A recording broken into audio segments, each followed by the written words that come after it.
We did a little celebration of Black History Month during our pro-social block where students heard a story about a significant little lady named Ruby Bridges. She was an African American girl who went to a school that was all whites.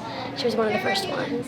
Ruby Bridges was a very inspiring woman for all of us, and that we should all be brave like her. Well, Ruby was a girl who was someone who I felt could relate to the students because she is a student, and the story about her, I think, would be relatable to the students in the school building because she isn't an older person. She isn't someone who is out of touch. She's actually a kid who went to school, and I think the kids would be able to relate to someone more like them as opposed to a different kind of historical figure.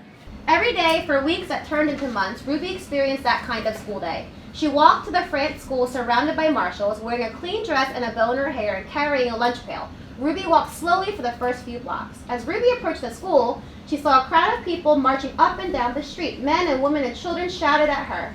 Talked about her struggles and her determination and her kindness, and the students were able to take quotes from historical people and translate that into words that resonated with them today in their lives. When you believe something is 100% right, don't be scared.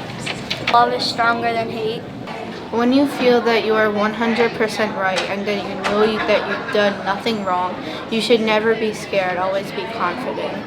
How did she respond to all those people who were mean and unkind and nasty? Julia, Anna. She mainly ignored them, but she was also hoping that they would realize that blacks and whites should be equal. Making good choices when times are tough, showing kindness when people aren't, and making sure that the choices you make are good and kind and helpful.